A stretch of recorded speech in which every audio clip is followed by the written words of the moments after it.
night this afternoon, which is the awesome Jim Kellner. Fantastic guy. I class him as a friend as well. He babysat me and looked after me when we were in New York, and it's been a great connection. And one of the very first guests who kind of took the chance on being interviewed by me 2 years ago.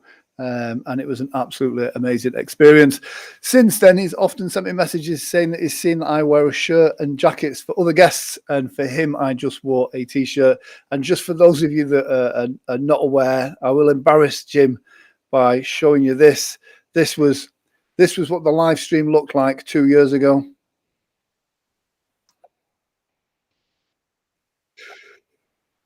That does. I mean, that's not good for either of us, I don't think. I think that looks like these two men are wanted in connection with a serious crime. So yes, so guys, please do make some noise, make him feel very welcome, and yes, have those questions ready for the one and only, the man, the myth, the legend that is Mr. Jim Kellner. Oh, that's the wrong one. Oh, the wrong one. There we go. My phone started to speak to me at the same time. There he is. Hey, everybody. Hey, how are you, Jim?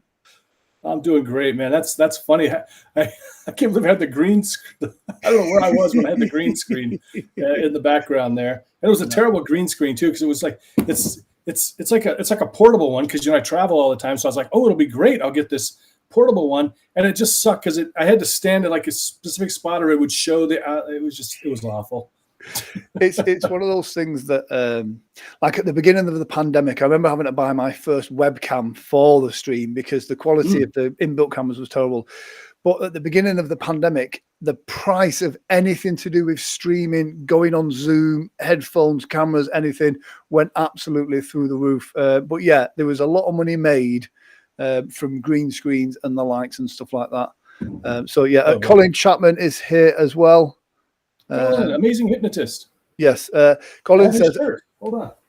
Colin says pineapple plus pizza equals hot. I will kill you. I was just going to show your shirt, you jerk. Hold on. There it is. That's a shirt. It's a kick-ass shirt. I love this. That is a cool shirt. You gave it to me because I'm a close personal friend. Colin's a lovely guy as well. Do you know what? It's nice to see a Hypnosis t-shirt with good design. A lot of guys, I'm guilty of this as well, that kind of says Hypnotist just across the chest. So it's nice to see one that is got good graphic design there as well. Colin Chapman says, thanks, man. I think that's for the t-shirt plug. Yeah, I'm actually so his sort of son-in-law sort of like designed it, and so he's gonna redesign my Damn I'm Pretty stuff. So your clothing line that you have. Yes, so Jay-Z's got Yeezys, and you have the Damn I'm Pretty range, which is pretty awesome, to be fair. I mean, what have you got in that range? You have got mugs, you've got water things, you've got everything, haven't you? I've got it all. I don't have any. Hold on, I've got a sticker on my water bottle today, but. My wife, so here's the thing. I like doing my own designs. I really do. I feel like an artist, but I suck at it. I really do. And I redesigned it. I redesigned it recently, and I've been sharing it. And my wife looked at it, and she just goes, "That's just ugly." I was like, "I appreciate your candor." I thought so, but I wasn't sure. Awesome. I mean, that's one of the things. A lot of people picked up different things during the pandemic. A lot of people kind of learned some new skills. The last time we spoke, I believe you were single. You are now married. How's that for a life transition? Wow, it was tough because so not only did I get married, so I'm now living with someone, which I haven't really done very much of, and then being honey, if you're watching, I don't mean it like this, but trapped because I couldn't go anywhere. Yeah.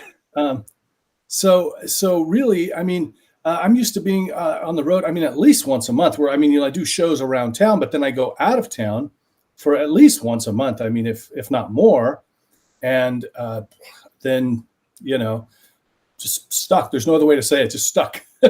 Yeah. absolutely. Andre just put up a great question about the merch. Is it worth having merch these days?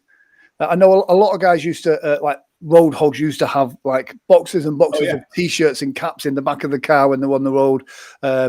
Tell us about your merchandise and how you kind of make it work. I'll tell you, I still see that from comics. Like this friend Mike Wally, he's been doing this for years, but he walks in with a big rolling suitcase. He opens it up and sells a bunch of stuff. For me, is it worth it? It depends on what you mean by is it worth it. Is it worth money wise? Not really. Not in my opinion. Because it's just a big hassle, especially if you're on the road and you can get T-shirts made here in the US. You can get T-shirts made for $3, $4, $5 and sell them for $20 or $25 at a show. And when I've done that, if I set it up properly, you got to set it up properly. If I just go at the end, hey, come buy my T-shirt. But if I set it up properly and I tell the backstory of damn, I'm pretty, if you have a certain joke that you do, then that'll help. And I'll sell some. But is it worth carting it around? I kind of discovered I don't think it is. For me. Once my book is done and I start, I'll definitely carry some books with me. Yeah. And as far as the online thing, I make like maybe $3 or $4 for a T-shirt. It's drop ship, which is the most expensive way to do it, but at least you don't have inventory, so it's very easy. But I don't make any money. I mean, I make nothing. It's not worth it in that way. But I think that just to have something out there, I think it kind of ups your game a little bit. It makes you. I don't want to say impressive, but I mean, I don't know. It just seems like you're. I don't know how to describe it, but for me, I just like it, and also I just like having the stuff out there. Yeah, I mean, I've never been one for that type of thing. I'm too shy to have my face on. You are very shy. Yeah. I know.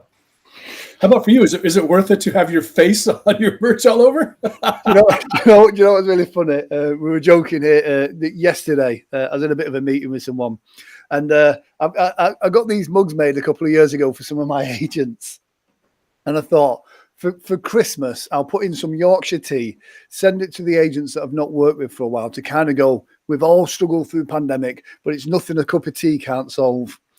Good. Which I thought was brilliant. And then yesterday, there was a knock at the door, and then the postal service delivered 3 of the mugs back.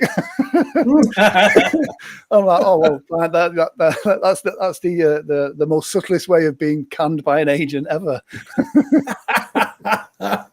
You take your tea back, sir. Exactly. Yeah, keep your cheap tea bags. So Colin Chapman says, Andre Cherry Rich goes it about his Jizz Wow towel.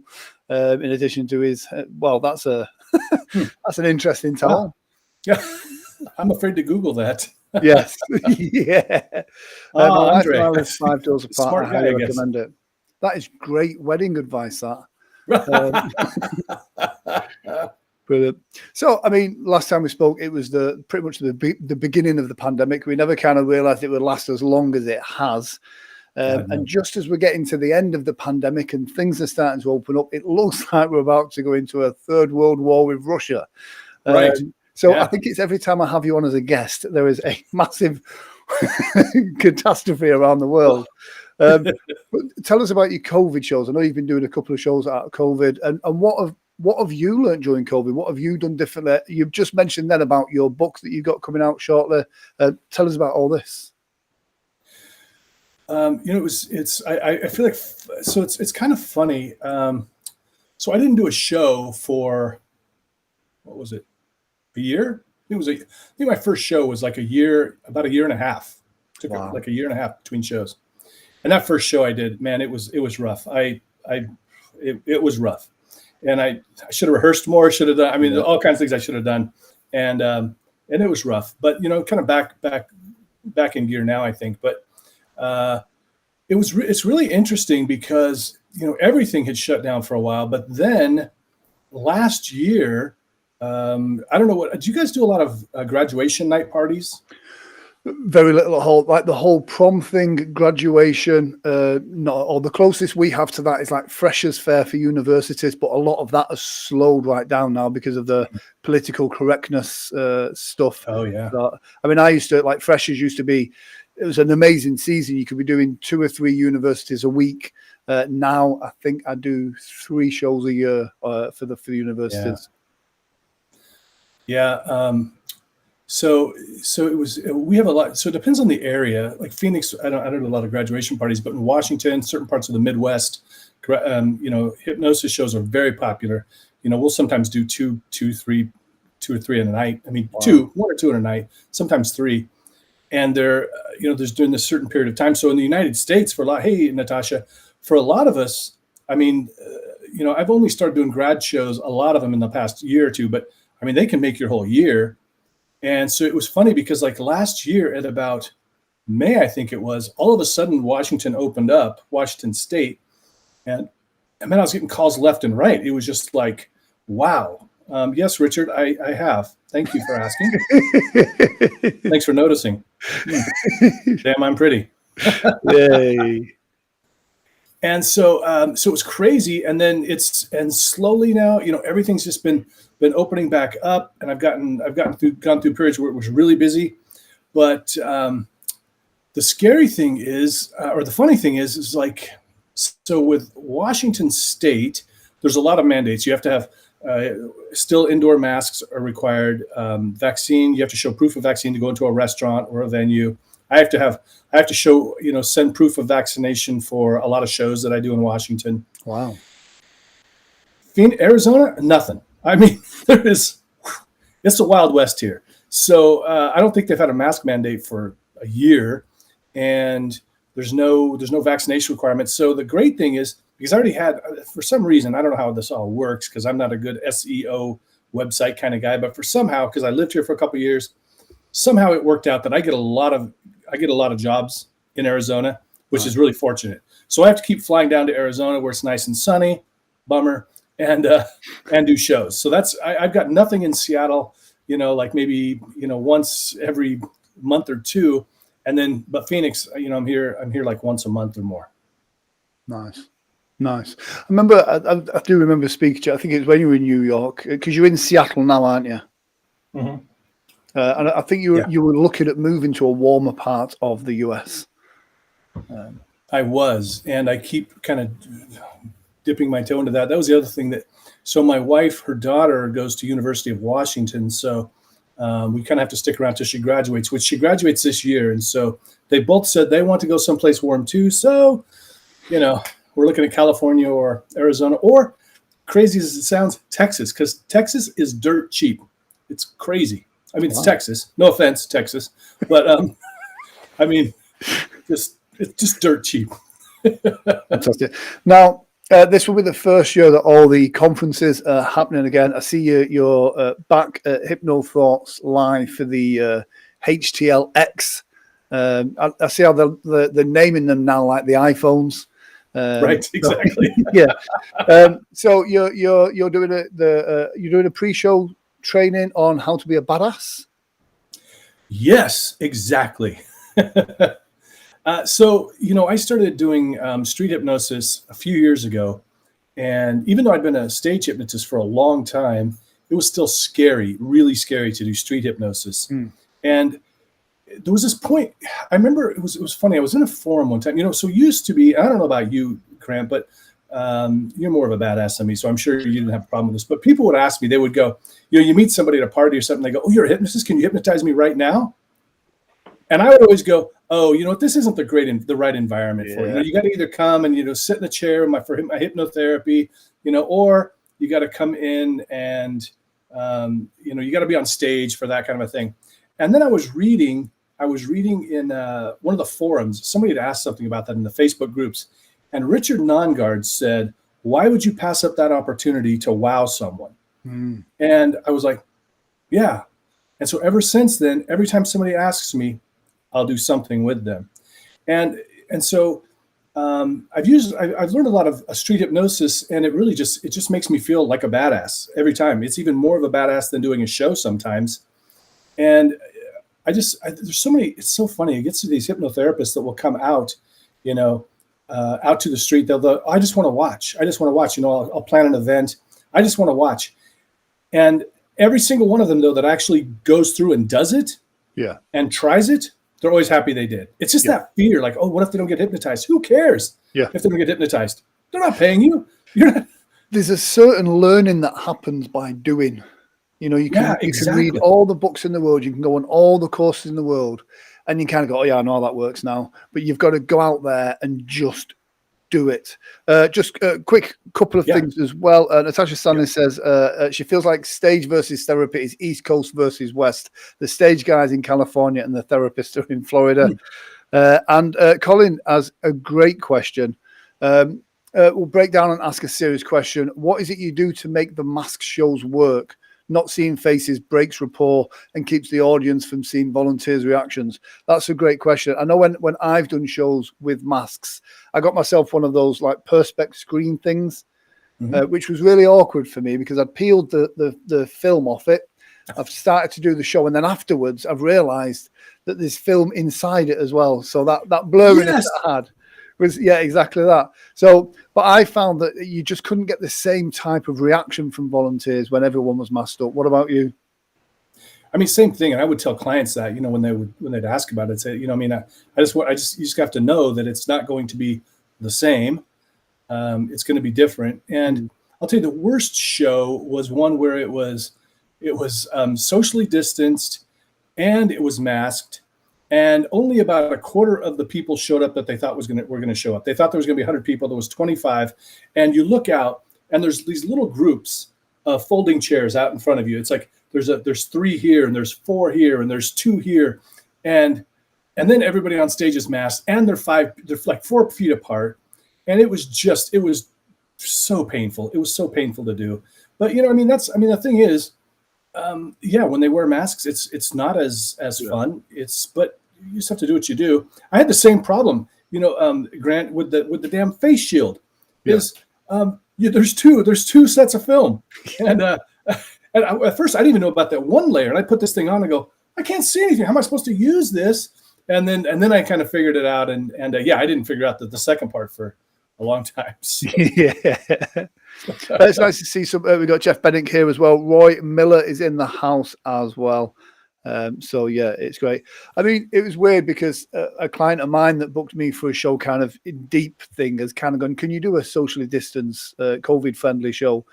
And I'm like, yeah, of course, because I needed the money.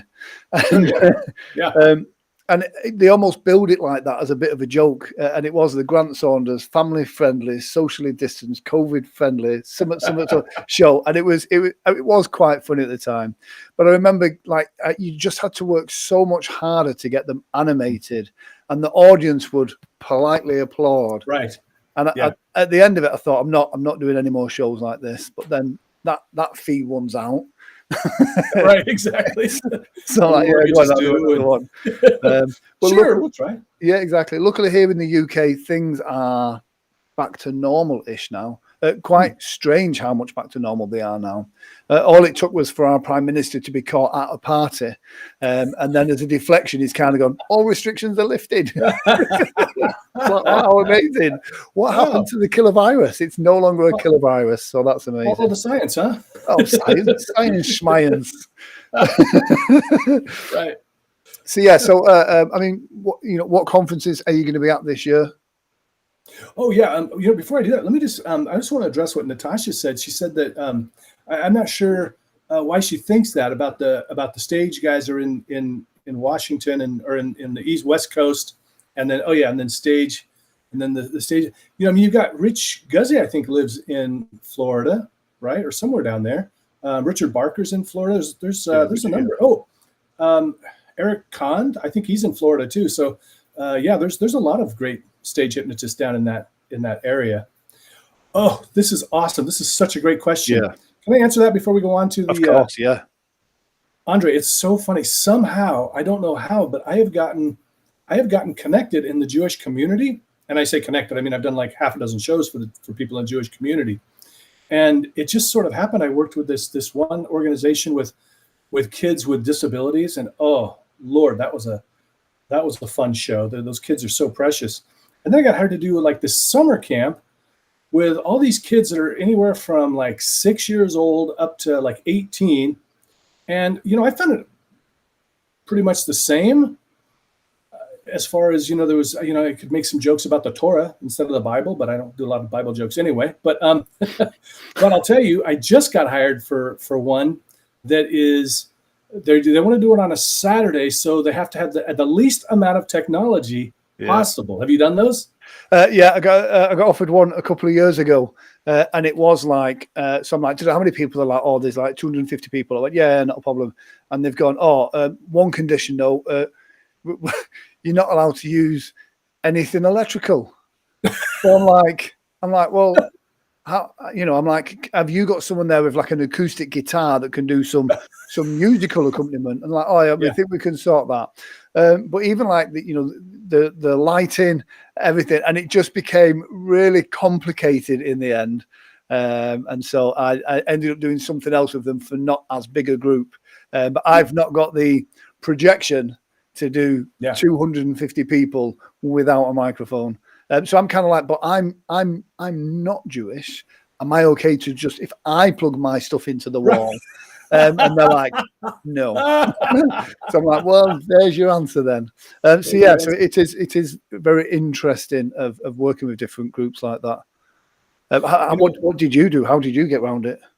Well, so it's coming up in May, and it's for the camp. But it's going to be a different. So they have some members of the Jewish community are more. What do they call it? Orthodox than others. Yeah. And so this is a very Orthodox group. And so they've already said that they're going to have light technology. So, I mean, like a little bit of they can have a little bit of technology. So they're going to have lights, and they're going to have a sound system. So I don't have to blow up my voice, which I was an actor years ago, but I haven't practiced in years. So it'd be tough to project like that. And so for the music part, I'm like, I said, well, look, I mean, as they've had me before, and they go, can you do it without music? And I go, well, technically, yeah. And so I'm just gonna have to come up with some skits that don't require music. I didn't even think about the acoustic guitar thing. Maybe I'll ask them. But are you familiar with Flip Orley? Yes, the comedian. He's a comedian, stage hypnotist here in the States. And I've seen him perform here in Phoenix, actually. If you get a chance, folks, go check him out. He's brilliant, just hilarious. But when I went to his show, and I'm not positive, but I don't think he used any music at all. It wasn't until the end of the show I go, wait a minute, I don't think there was any music. But I've asked a couple other people, and they're like, no, it doesn't use music. And you haven't heard from him in years. He's I think because of COVID. So I'm just wondering, putting, and it would be even better to have a show that didn't require music, because there's always some kind of a problem with music. I mean, not always, but something happens, the remote stops working, or you can't get the Bluetooth connected or whatever. Yeah. I mean, if you could just have a full show. In fact, I'm kind of mentoring and coaching a guy, and I told him, I said, if you could come up with a show that used very little music or no music, boy, that would just be ideal. If you're starting from scratch, that's what I would try. Yeah, and it's weird because, as stage hypnotists, we are one of the few entertainers that we don't need props, we don't need anything really. We need our voices, and that's it. But yeah, I'm either one or the other. I either like to not use anything, or I want dancing girls with confetti cannons, and do you know what I mean? Christopher Cress, a good friend of mine. He has one of the best intros to a stage show I've ever seen on the ships. And he comes up through the floor through dry ice. And it's kind of like, wow, that would be an expensive show to take on the road. Wow, that's awesome. Oh, no, I mean, it really is. He's got one of the best intros out there. We've got a couple of questions here as well. Natasha Stanley says, ICBCH. I believe that's a conference that's just going on at the moment. Were you at that one? I was not. No. I don't. I'm not sure what she's just talking about. That there's a lot of stage hypnotists, or there was a lot of hypnotherapists there or something. I think I'm not sure. There. Yeah, it's Richard Nongard and Jason Lynette. Thing. So yeah, I wanted to go, but it just didn't work out timing wise. Yeah, and that's the thing sometimes with these conferences is you've got to make it work around your schedule. We talk about Hypno Thoughts Live, which is a fantastic conference that does mix the stage and the therapy. Although I saw briefly something today, I don't know the full details, that they're not having a stage show there this year. I saw that. Which for me, it's kind of like, you know, I don't attend, so I can't comment on it. But for me, stage hypnosis shows performed to hypnotherapist is a great way of bridging those gaps as well for people to see, you know, the entertainment side of hypnosis and how important the performance side is. So replacing that with going and seeing Celine Dion or Katy Perry somewhere else, I think it's important to keep that mix of hypnotherapists and stage hypnotists. So. You know, I gotta say, I agree completely, and I get why they're doing it this way, and I do think it makes sense. I mean, because what they're talking about, I think they were talking like ICBCH or whatever it is. They had like a big party at a restaurant. It was just like I think it looked like karaoke and dancing and stuff, which looked like a lot of fun and a great way to mingle with everybody because, you know, everybody goes and sits down to watch the show, and they've already been sitting all day. So I get that, but yeah, I think. You know, one of the things that there's some hypnotherapists out there that hate stage hypnotists when we are the ones that actually get most people to go to see a hypnotherapist, probably. Yeah. I mean, that's what most people experience is with hypnosis. I mean, not with YouTube, maybe not as much as it was, but yeah. And plus they have amazing performance. I mean, the last one I went to, I think that was Dan Laurinaitis' show. And I was just like, I should just quit. I was like, this guy is... You know, this guy, if he's not available, then hire me. Okay. Yeah. But I mean, really, just incredible show. Yeah. I mean, I spoke to Dan a couple of times about coming on the show. A great guy, amazing photographer as well. He puts up some of his images that he does of Chicago, and they're just breathtaking as well. Richard Cole says, for your information, there are 2 or 3 stage shows in Vegas during Hypnothoughts Conference. Savard, Don Barnhart, and Kevin Lapine. Kevin Lapine, I saw his show, great performer as well. There we go. Brenda Kay is here. Yes, stage hypnosis promotes hypnotherapy beautifully. Absolutely. I was doing a talk to a group of hypnotherapists from Innovision's school here in the UK. And again, it's about building that bridge, that gap. And yes, I get it. A lot of clients see a stage hypnotist, then go to a hypnotherapist and expect to be zapped. Right, or whatever it is. And there's a lot of hypnotherapists that either don't want to do that, or like you said earlier, there's a little bit of insecurity about some of the elements of the stage when they should be using it, you know, for them as well. Dylan says Savard has an awesome show. Oh yeah, brilliant. Yeah, and Don's got a great show too. I've seen Don's show a couple of times. It's a lot of fun. He's a great guy too. Well, I've reached out to Don. He's hopefully coming on the show soon as well. We're just trying to sort out the dates. And he's got that comedy background as well. Yeah. What do you see as being the challenges going forward, kind of with hypnosis? You know, I think that there's I don't really know. I think that things are gonna be, they might change a bit because of virtual reality and stuff like that. Yeah. The metaverse. I mean, are we gonna be performing in the metaverse? I don't know. I mean, probably not. Probably we won't, but our, you know, people after us maybe. What do you mean by that, Jim? You know, like, I mean, yeah, exactly. Sorry. I mean, me. I mean, I'm sure you will. I'm only mid-30s. I mean, I don't know. I mean, I'm pretty healthy, so I probably will make it. Actually, what I should say is I don't want to mess with it. So yeah, I don't want to. And that's maybe just old person thinking, but I'm like, I don't want to deal with that stuff. So hey, if you young guys want to do that, I mean, I'm doing other things. You know, I'm also, you know, working on books and apps and all kinds of things like that. So yeah, I think it's one of those that a live show is a live show. I never thought stage hypnosis translated well on television. Great if you can get the gig, and great for selling tickets to a live show if you're on TV. Yeah. But there's nothing beats the energy of a live show. And that's the thing that, again, hypnotherapists don't kind of get that feeling from their clients. So to have that on stage is just an amazing feeling. Quick question from Colin. What did you get? I have no idea. Hey, I was hungry. I wanted a snack, but I will not. That's obviously an in-joke. Snack bar. At the snack bar, yeah. So you are. You're at Heartland's conference. What's your talk there? Boy, you know what? I don't think. Oh man, that's a great question. I'm sure. I'm sure I'm doing Launch Your Hypnosis Career Now, which is the one where I try to push you little ducklings out there to go actually do this work, even though you're afraid to do it and won't do it. It's something I've over the years, I'm increasingly frustrated with it because there's some, they're just never going to do it. I just have to accept that they're going to let their fears and the barriers get in their way. Yeah. And that's just the way life goes. But I'm also, if I remember right, I'm also teaching something about just being funnier in general because I'm freaking hilarious. In case people didn't realize that. See how I did that there? That's hilarious. Things like that. So Natasha says, how to create an unforgettable stage show.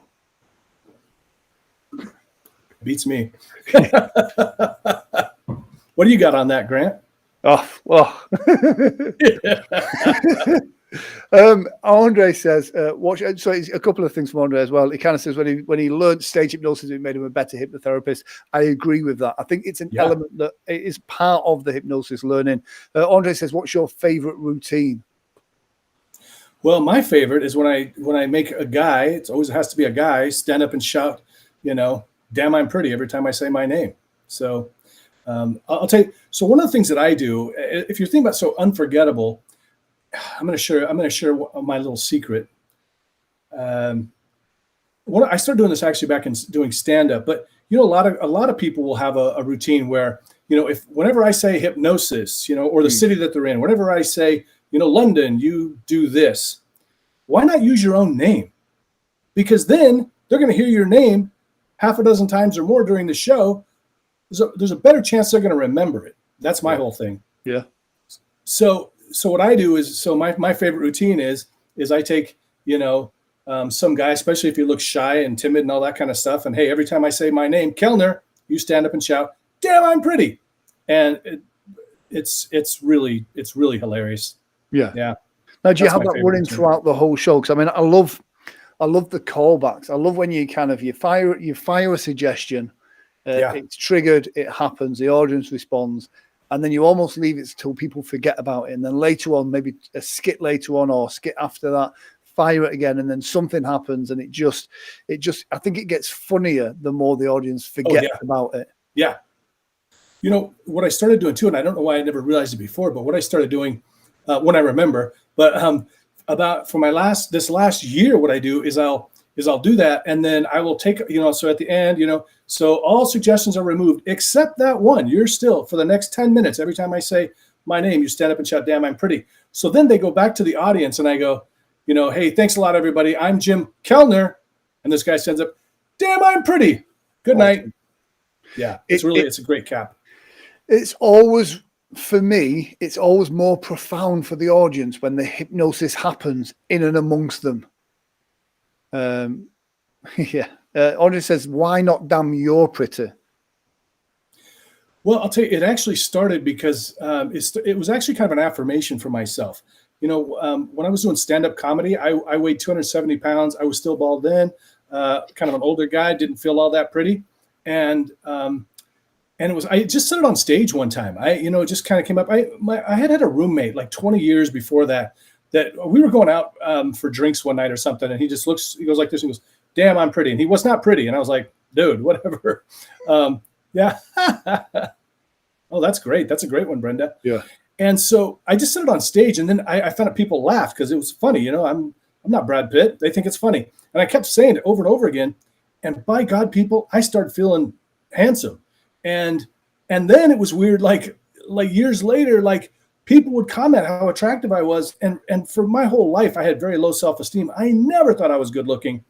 And so if you don't believe in affirmations, I tell you what, people, they really work. So for me, it was, damn, I'm pretty. That's why I say, damn, I'm pretty, not damn, you're pretty. Yeah. Screw you. You're not, I am. Yeah. And I think it works. Again, it's like a masculine, feminine energy, because you're a guy, getting them to stand up and say that they're pretty. It kind of works as well. And again, like with Brenda saying there, I would say my name and the volunteer would say, I love you, Brenda K. I love that as well. That's really good. Yeah. Yeah. If you can get your name, the more often somebody hears your name, because otherwise you're just another all the time we'll get, well, yeah, we had a hypnotist here before. I don't remember who it was. Yeah. So of course they're not going to call them back because they don't even know their name. Yeah. So I've been to shows and people before the show have kind of gone, oh, I remember you from such and such. You did a show in wherever it was. And I'm like, was it a good show or not? And they're like, oh, it's a great show. I went, yeah, that was me. Yeah. So, I mean, if it was a bad show, that was somebody else. That was definitely somebody else. When you say then about the affirmations, the damn you pretty, and then people then commented on that, I think, do you know what it is? I think it's confidence creates that energy. Oh, I agree 100%. Not just about attractiveness, but being confident makes you more attractive. But doing hypnosis, that confidence makes the hypnosis better because you're instilling that confidence in the person you are hypnotizing. You know, I agree 100%. And it works for men and women, but especially for guys, if you're confident, I don't care what you look like, you're going to be attractive to females. That's just the way it is. Yeah. Natasha says, oh, there's something powerful about someone using your name in many situations. I wonder what that could be. You got to think of some new routines, I guess. Yes, but it's you know, and again, most of the training tells us this. There's something very powerful about using a person's name, and that being repeated, it lets them know who you are. It instills in them, you know, that they've seen a great show as well. Yeah. So yeah, kind of weird question. I've noticed the kind of evolution of skits and routines over the years, how it's changed. You know, the early 90s, maybe 20 years ago. No, 20 years ago was the 20s, wasn't it? That's my age. See what I mean? As I said, Grant, it won't be us doing the metaverse. It'll be yeah. But it used to be stage hypnosis, especially in the UK, was about making people do silly things and embarrassing things. Yeah. Now it seems to have really moved away from that now. And there's, even though we still do silly stuff, I mean, the person next to us farted and smells always gets a laugh. It's 10-year-old humor. But a lot of the other skits, you know, the more adult orientated stuff, the stuff where people are embarrassed, seem to not be in favor at all now. You know, why do you think that is, or what, you know, do you have any thoughts on that? You know, I think it's like this is the way the world works is kind of like we always overcorrect, and this is your behaviors and stuff too. You know, when somebody tries to get healthy, they try to go overboard and they try to overcorrect their bad behaviors, and I think that's what's going on now. I think that we eventually it'll come back to where it's a little bit more open, but and you know, it's funny because it's not really. I think that people, you know, like individually, maybe they find that stuff funny, but they kind of look around. Can I laugh? Is this okay? Yeah. I used to start off with some stand-up jokes that I'm afraid to even do now. And because people can be offended by them. Hey, Tony. So I try, you know, it's, I think that we're going to see things come back around, but yeah, we definitely have to work things differently now. I think last time we talked, it was like, instead of doing the stand-up comic that speaks, you know, Chinese or something, now they can speak Klingon maybe, or something like that. Yeah. So we do have to alter things. Although I will tell you, I do get special requests sometimes. They want me to do an adult show. And I did this one here in Prescott, Arizona about 6 months ago. And it was a little bit slow getting started. They were older people, and which can be a little bit challenging. But I tell you what, by the end, we had this woman who later said, I can't believe I did that. I'm a grandmother. She was in her 70s. She was writhing on the ground because she was doing the voiceover for a porno that was being filmed next door. And oh my God, it brought the place down. So people, they will enjoy that stuff. Yeah. Now I will say that actually it's funny because one group of 3 people walked out and they actually emailed the venue later. And the venue was like, whatever. We had like 100 other people loved it. So it's not for everybody, and it said an adult show. That's what in the marketing, it said adult show. Yeah. And so, they freaking loved it, man. And these are people that you might, I mean, they're your grandparents that were there. So it's not like they're gentle, but it is the kids, I think more too, is like the high schools and colleges. You got to be really careful. Yeah. One of the things that I'm having trouble with is saying ma'am and sir. Yeah. You know, I have a university that I've done The last time I did that, I had to agree to not use gender-specific language. And when you've been saying, you know, the lady I'm now touching on the shoulder, the gentleman I'm now touching on the shoulders for years, it's just ingrained there. So yeah, it really is, and it's you know, in some ways it's probably kind of I'm getting shirt anymore. yeah. It's in some ways kind of good, because there have been a couple of times when I will have put my hand on somebody's shoulder and said, "All right, you, sir," and then went, "Oh shoot, is that a sir? I don't know." Is that or you know, "Ma'am," and I'm like, "Oh shoot, was that?" So maybe it's a good thing. But you know, I just did a murder mystery the other day, and I was going, "All right, people and people," Yeah. you know, and you person. So yeah. Yeah. Richard Cole says it's okay now to point and say you. It's the only way to be safe, Sadler. Brenda brought up a great point, and she's absolutely right with hypnosis. It's fun to empower the volunteers to feel better as a result of being in your show. I agree completely. Yeah. I mean, it's, for me, I consider that one of my secrets to doing okay from stage hypnosis, because I want people to want to be part of the next show. So if I push them too far, the audiences might find it hilarious, but go, "Oh, you'll never get me volunteering for a show." So I like to do it that people go, "Oh, I wish I would have volunteered now. I wish I would have experienced that." And I think that's what we've kind of got to do. But yeah, adult shows, builders adult shows are hilarious, and there's nothing wrong with them. Natasha brought up the comment there about insurance. I mean, how are things in the US with that? Here in the UK, going back 15, 20 years, we had issues with insurance. We had a couple of things that happened, and the price to get insured for public liability of stage hypnosis went through the roof as a measure to prevent people from performing it. Now it's getting back somewhere reasonable again, but I see on some of the forums that in the US that's starting to change. Yeah, I just saw that some I haven't read through everything yet, because my insurance is still good through May, so I haven't really paid much attention. But I guess now there's another company that's recommended. So yeah, I'm not sure. And I honestly, if that's true about that, I never. Oh, shoot, I'm about to go live on Instagram right now. If there's something, and there's my sticker, of course. So hey, I'm live with Grant Saunders right now on his show, Funny Bits. You know, I don't know about the whole insurance thing. I don't remember there being something that said I couldn't do it, so I just kind of did it. Yeah. But that's kind of how I live my life. I asked permission later, so it's not the best. Don't do that, people. You can get some big trouble maybe, but that's kind of the way I live my life. I find that the more timid I am, the less likely I am to do things. So yeah. Natasha says it's all gone to crap. They are researching stage hypnotists, and if they've ever known to do adult shows, they're refusing to insure them.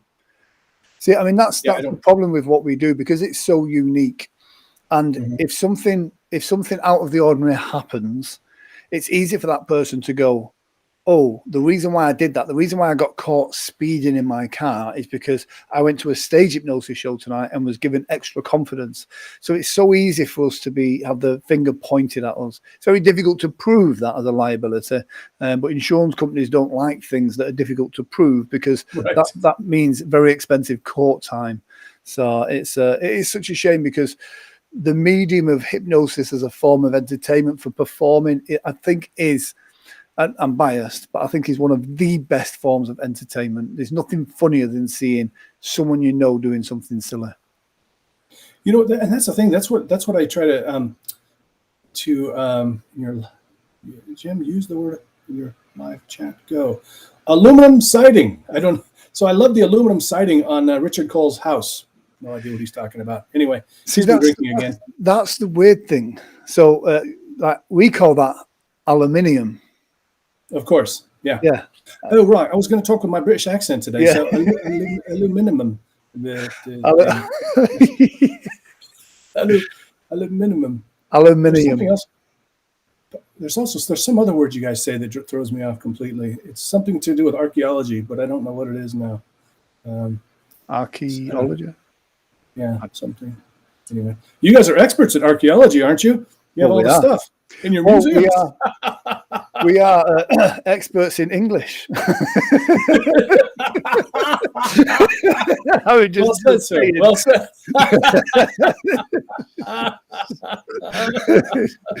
You're right. It's aluminium, people. It's aluminium. Aluminium. There we go. It's one of the things. I mean, I love the great relationship that Brits and Americans have between each other, especially like the customer service and everything out there. I know we joked about the awesome leap of faith reference. Yeah. You're welcome. Yes. Like the American use of the word awesome. It's like, for me as a Brit, only ever seen American TV shows. I kind of thought that was it just wasn't as big a thing as it was until we met, and everything is awesome. Which is great, and I think it's one of the great things that us Brits can learn from the US. You guys have a great relationship with therapy. You have a great relationship with kind of getting those issues sorted, and Americans have this amazing confidence that a lot of Brits tend to not have. So that's a great thing. So we'll bridge the gap between the transatlantic. We will. Yeah. I remember when you told me that word awesome, and I was like, oh, dude, you're not going to like me. Maybe my podcast is awesome, So. Awesome, exactly. It has warmed on me, and I started saying it as a bit of a joke, and now it's become part of my vocabulary, and I feel a little bit dirty because of it. Leap of Faith was a movie with Steve Martin and Meatloaf. I saw that movie, but I maybe there was something about aluminum siding in there. I don't know. These guys are hypnotists. Who knows? Really? Oh, yeah, there we go. We've got to. Oh, Putin's watching. you are the secret weapon that will bring peace to the. I've always been a fan of Russia. Really? Oh, absolutely. Do you know what? It's I love traveling, and it's one of the hardest things I found being a performance hypnotist, having my wings clipped. I know Brenda does a lot of the cruise ships as well, and that whole industry was decimated by this, and still not recovered from it. Hopefully cruise ships will be back. But Russia has always been on my list of places that I really, really want to go to. I love that. I love cultures that are very different. But now that's looking like a very. I think it'll be a while before we can do that again. Yeah, I mean, sure. I mean, Jeff Bennick says, yes, it was awful. I think he might be talking about the film, not the interview. I can't remember. I thought it was funny. Yeah. I don't know. So, I mean, do you have plans to travel? I know at one point you were looking at coming over here. You're going to come over here for a conference. It was the COVID year. I was supposed to be in Amsterdam. Yes, that was it. So yes, because I promised I was going to show you the sites of the Anne Frank Museum. And right. Yes. Exactly. Yes. I do want to travel more, and I agree. I really want to go to Asia, especially now that I have a Vietnamese wife. I want to go to Vietnam. I'd always wanted to go like Japan, China, and stuff like that. But now I'll probably go to Vietnam. Xin Chao, if you're watching, Xin Chao. And I would love to be able to do shows there, but I think it would be difficult. Although Tom Silver did shows in China, so it's possible. But I don't know. She could translate for me or something. This is the thing, when I think about traveling somewhere, I'm like, ooh, could I do a show while I'm there? Because I always try and find a show if I'm traveling. Just because it's not even for the financials, it's just for the experience of hypnotizing people of different cultures, different nationalities. Absolutely. Jeff Bennick says you got to come to the Netherlands, and Natasha says, can imagine the pics of you two in the sex museum. They're already there. My pics are already there. I don't know what you're talking about. Yeah. So. Yeah. There's a little gold statue dedicated just to you, Jim. I think it was a statue. It was the Hypnobiz that was going to be in Amsterdam. Right. That was great. Yeah. it was like that was going to be my blow up year. Of course, probably everybody said, but that was really it was funny. After like 10 years, I'd finally like things have really started to come together on a lot of stuff, and sounds great, Andre. Yeah. And then it just blew up. But it looks like this year's picking up again. I've got the conferences scheduled. So I'm feeling pretty good about this year. Yeah.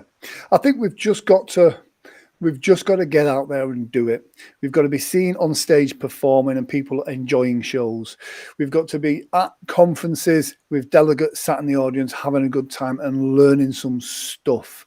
And for the conference organizers, I know it's been difficult to put on these things during a pandemic, but you've kind of got to put them on. And if it loses money, it loses money, but it instills confidence that it can work. And then the next year, everything's fine. So at some point, we just have to go for it. And I think that's where we're at this year. It's nice to see things really moving forward again now. So I know the UK Hypnosis Conference, that looks like it's going ahead this year. So that'll be a great thing as well. I saw that. I was thinking about maybe applying to speak at that. That would be kind of cool. Yeah, it would be really cool. And I can show you around London where they talk like you. So, yeah, I can take you skeet shooting as well, actually. So, yeah. Oh, I was going to tell you, did you see that when Dan, I don't know how to pronounce his last name, Goyette, maybe from the Michigan conference, he was talking about doing the pre and post, but they only had like one day available because it was hunting season and opening up. And so they couldn't, so the hotel was going to be full of hunters. And I was like, oh, Saunders has got to go hunting while he's there. Yeah. Absolutely. So, Thanks for watching. Richard Cole says, where is Jim in 5 years? Well, it's so I'll tell you, if I'm honest with you guys, I'm not doing stage hypnosis anymore, probably, or very rarely. I feel like I'm kind of, I don't want to say I've reached the top or anything, but I've reached a level where I'm ready to start transitioning out and do more motivational speaking. Yeah. I want to do more writing. Yeah. I want to get some books published and apps and things like that. One of the things that so for me, I'm always a little nervous when I do a stage hypnosis show, which is part of the fun. But there's always are enough people going to show up? Are enough people going to volunteer to come on stage? And then are enough people going to get hypnotized? And are they going to be deep enough to do what I want them to do? And all these things. So there's all this stress. And then I've also got did I bring the right cable to connect the music to it? And all these different things. And your sound system is actually a karaoke machine from Target. So which I try to ask good questions, and I just bring my own usually just to be on the safe side. It's in the trunk. Yep. We got a great sound system. Whatever.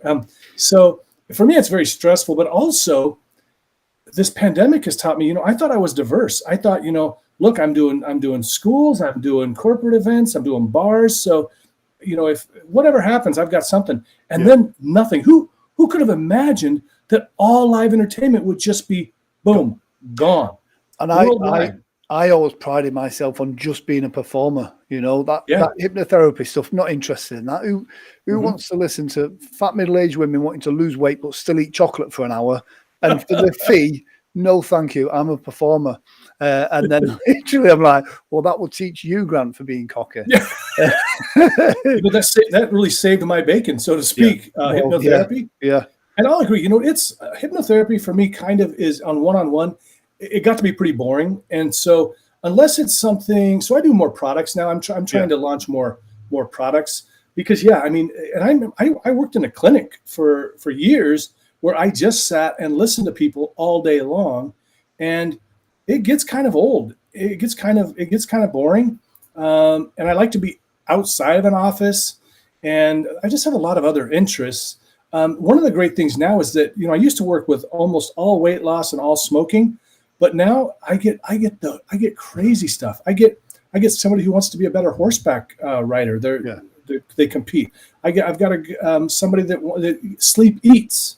So it's always something different now for some reason. I don't know why. I guess my marketing isn't targeted enough to get just one kind of person. So that's kind of the good thing about it. What did Natasha have to say. She's on about you should come over when we get the others to do. We're on about bringing Michael Johns, Michael DeShalet, and Rich Guzzi over to the UK. I saw Michael perform in Scottsdale several years ago, back when he had hair. He wasn't copying me. He's still holding on to it, just. Yeah, I didn't feel confident enough at the time to go, hey, I'm a stage hypnotist too. Let's go have a drink or something. I met him at a conference a few years ago, and absolutely, after you, I'm a big fanboy of Michael. He's a great guy.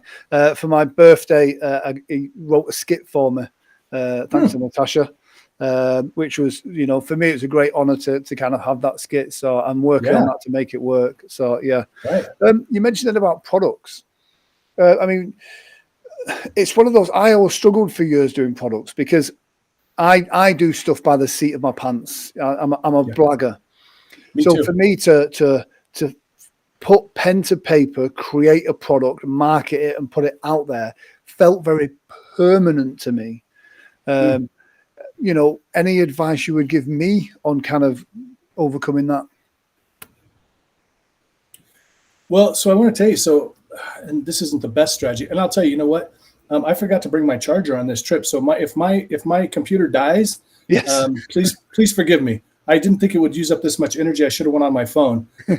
But anyway, so if it dies, just know that I said goodbye and be awesome. So for me, I do the same thing, and it's not the best strategy really. But like when I put together a product, I've started scripting things. But before, I never scripted anything. I don't even script my hypnosis script. I just kind of go through it in my mind, but then afterwards I'm like, I don't know, could it be better? So I've got a couple products that I think I could redo and be better. Like I was talking to Victoria Gallagher. Do you know Victoria? Yes, she was in your class that I came to in New York. Oh, awesome! Yes, awesome. Hey. She's amazing too. If you go download her app, HypnoCloud. Everybody who's out there, it's really got great stuff on there. And also her book, Practical Law of Attraction. But she talks about like she scripts everything. And I'm like, oh my God, that seems like a lot of work. She'll write out her whole script and she's got thousands of MP3s available. I try to do like a skeleton version. Is that what you're talking about? Like, yeah, I mean, that's for me, I'm kind of on the same thing. I need a signpost go in this direction rather than script it all. But that's again, I think it's a great tactic as well. I've got a quick link to your website. There we go. That should put up a link in the comment section. So yeah, that's absolutely fantastic. I say that too much now. And actually, if you're write that down, everybody, and then visit it like tomorrow or the next day. I didn't get it all set up, but it'll have the link to my workshop and my classes at the conferences. Actually, I just Dan told me that he wants me to teach the from basic to badass the kind of street hypnosis for hypnotherapists at the Michigan conference as well. Brilliant. So I'll be doing a pre or post there. And again, it's like I mean, if you're a street hypnotist or you want to be, then great, come out. We're going to go out and practice, afterwards. But if you're a hypnotherapist, I tell you, it'll just amp your game, and you'll just feel so much more confident and understand that hypnosis really, you'll know it really does work. You know, when you make somebody forget their name or a number, and you can see it in their eyes, they're going 1, 3, 4, and you're like, they're not faking. Their eyes are blank. Yeah. And then afterwards, they're like, I don't know why. I had I did hypnosis on this teenager one time, and he's like counting his arms. He's going 1, 3, and he goes, I know I don't have 3 arms. I don't know what's going on. And it was the funniest thing. I think that's how I always explain hypnosis to people as well. They know what's going on. They know it, but they just can't. They just can't figure it out. So yes, there's a link to your website there, which will work. The link will still take them to your website, but the link in there will be live tomorrow. If you've got one golden nugget, one tip to someone wanting to improve their stage game before your battery runs out, what would that be? I would say, search out people and maybe that you respect, and send them a message, and just don't come across right away going, hey, what should I do? But I mean, try to build like a relationship or something. Yeah. And here's the most important thing is when you do that, if they are non-responsive or they're a jerk to you or whatever, move on. We're not all like that. Yeah. Because I ran into that when I first started. The local hypnotists gave me the cold shoulder, didn't want competition. We're not all like that. I promise you. If you as a newbie steal business from me, great. That means I'm not doing my job, And I run into this, oftentimes, well, I tried to reach out to the stage hypnotist, but they, blew me off or whatever. And we're honest to God, we're not all like that. I promise. And just for the whole Americanism thing as well, for the British people watching, when he says he reached out to another hypnotist and he blew him off, that's a very different thing here in the UK. I mean, that's great customer service, but that's not that is not what you do. Please do not be sending me messages like that, guys. I'll have to join my OnlyFans for that. Exactly. Jim, it's been an absolute pleasure. Like I say, you are very much a friend and a true gentleman. Tony Charles says, Jim kindly responded to me within hours of my message. Tony's a great guy. And I think Tony doesn't even need to know hypnosis. When Tony just speaks, his voice is just like caramel. He hypnotizes you in seconds. He's an amazing guy, he's Tony. And he's coming to the UK very soon as well, doing some shows. So, I thought he was from UK. Where's he from? He's from the UK, and was then in Spain, and now he's leaving Spain and coming back to the UK as well. All the good ones are the ones more willing to help. We've got Tommy V here as well. Tommy. Tommy, yeah, I see Tommy's got a training coming up as well. I saw he's got a link to that earlier on. So Tommy, if you want to put a link to that training in the comment section, please feel free. Hey Tommy, check your Facebook messages. Your Facebook messages. I sent you a message a while back about your dad. Yeah. So I'll tell him right now. When I first started doing hypnosis, I mean, everybody asked if I knew, and now his name escapes me. Good Lord, what was his dad's name? God dang, Jerry Valley. Jerry Valley. I mean, all these people would ask me, "Do you know Jerry Valley? Do you know Jerry Valley?" Yeah, Jerry was a legend within the industry, and shame I didn't get a chance to get time to interview him. I did meet him briefly in Vegas once. A proper old school, old guard hypnotist.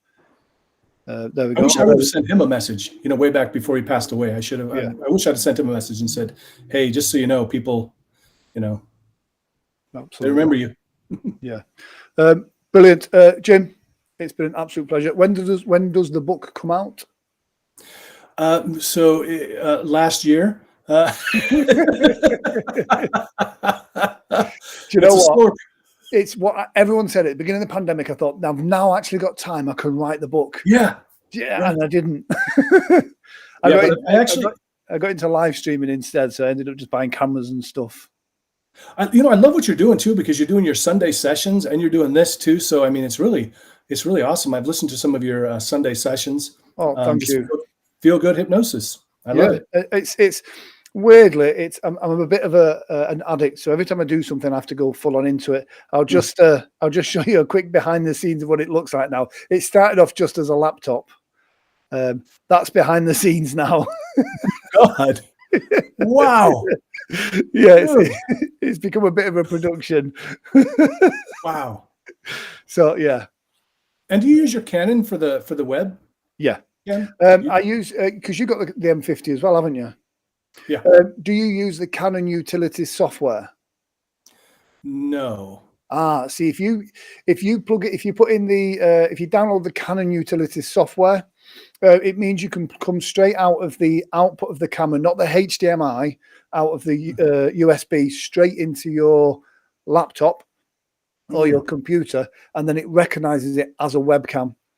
So then you also don't get any of the time limits which you get with video. Nice. Exactly. So it literally, the Canon Utility software, they don't tell you about it, but that means you don't need any capture cards or anything, and it comes straight from the Canon camera straight into your laptop or anything like that. And it makes such a difference. Yeah, I definitely want to do that. Let me just say, I will tell everybody that I'm on my second pass through the book right now, punching it up, making it funny, and hopefully, and correcting some stuff. And then it goes to the editor. My goal is that it'll be at the editor the beginning of March. So I'm looking about April, May. Please, I just got to finish it because I got all these other projects, and I finally just said I can't do anything else until I finish this. Yes, I like it. Yes, Brenda, please. I don't know what any of it does. I just come in and just bash buttons like that. I just needed something that could take like 5 years off me. Brilliant. Right. Oh yes, it's got a group called Livestream. Yes, that's another group that I have. Because of this, I'm now trying to help hypnotherapist going on Zoom and live streaming. So yes. Oh, nice. But it's not about me; it's about you, Jim. When the book comes out, I would love a signed copy. Of course. And I'll make sure the link goes out there to that as well, because then you can be my author friend. Which makes you sound very, very civilized indeed. Right, very posh, I think. Yes, I'll put the link up to your website again, so people can go to Jim Kellner is it .com? Yeah, Jim Kellner Hypnotist.com. Jim Kellner Hypnotist.com. And yes, do follow Jim on his socials, his YouTube, and he is a TikTok superstar as well. Totally. Yeah. Fantastic. Jim, thank you very much for joining us as well. It's been amazing to kind of, see everything that you have done over the last couple of years as well since we last spoke. And good luck with everything that you are doing as well. And hopefully I shall see you in a month or so's time. Yeah. So that will be cool. Yes. I'm so glad you're going to be there, man. I've missed you, man. I wanted to catching up like this. I mean, we should have had a video chat a year ago just to catch up. Exactly. Brilliant, Jim. Take care, guys. Show Jim lots of love in the comment section. Do check out his social medias as well. And from me, good night and God bless.